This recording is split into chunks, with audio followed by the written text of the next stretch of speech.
Ok, salut les éditeurs vidéo. Alors aujourd'hui, je vais te montrer comment tu peux travailler sur Premiere Pro comme un jeu. Non mais sois un peu sérieux. Je vais te montrer des shortcuts, des raccourcis qui vont accélérer ta cadence de travail considérablement. Alors sans plus tarder, allons sur la machine. Je vais te montrer ça. Ok, là nous sommes devant l'ordinateur. J'ai déjà créé la barre de séquence avec des vidéos. Alors, je vais te montrer quelque chose. Pour trouver les raccourcis, tu vas venir ici à édition, keyboard shortcut. Là, tu vois tous les raccourcis clavier. Désolé, j'utilise la version en anglais, mais la version en français est similaire. Tu vas voir tous les raccourcis clavier. Alors, ce qu'on va beaucoup utiliser, on va écrire Ripple, c'est ces deux-là. Ripple Trim Next Edit to Playhead. Je vais expliquer comme ça en anglais, qui est W et celui qui est Q. Alors je vais te montrer à quoi il sert. En temps normal, lorsque tu travailles, disons par exemple que tu veux couper ce début-ci. Qu'est-ce que tu vas faire? Tu vas venir prendre l'outil rasoir ou la lame. Peu importe comment vous l'appelez. Tu vas couper, tu vas enlever la partie que tu veux.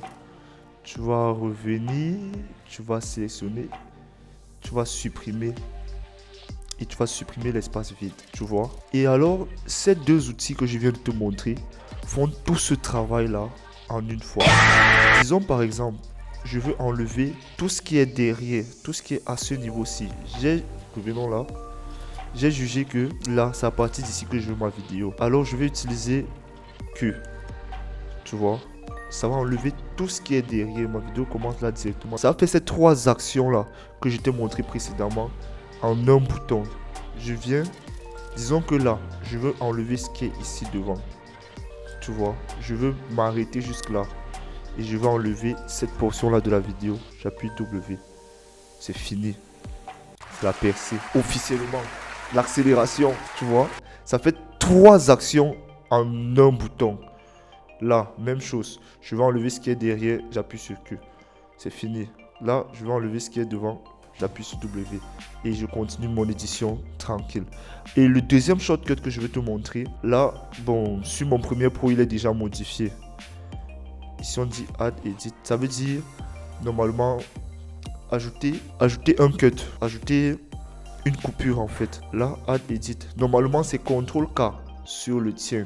Mais je vais t'inviter à mettre C. Qu'est-ce que ça fait? Ça fait que au lieu de sélectionner Razor Tool, lorsque je suis en train d'éditer là, j'appuie C, ça coupe directement. J'appuie C, ça coupe directement.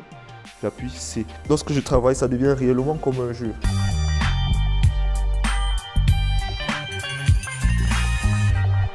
J'avance, j'arrive là, tac, je coupe. J'arrive là, tac, je coupe. Ou bien je viens là, tac. Les doigts sont sur Q, W, comme si on était dans un jeu vidéo, un Call of Duty. Là, tac, tac, je vais enlever ça. Là, tac, tac, j'enlève. Tu vois un peu. Alors ces shortcuts peuvent réellement, si tu les maîtrises, te raccourcir le travail énormément. Essaye. Et il faut souvent du temps pour les maîtriser. Mais dès l'instant où tu as adapté cela dans ta manière de travailler, tu vas gagner un temps fou dans ton édition. Ok, n'hésite pas à t'abonner, à liker et à partager cette vidéo. N'hésite pas aussi à laisser des commentaires sur les différentes difficultés que tu pourras avoir dans le domaine. Et on se dit à très vite pour un nouveau tutoriel.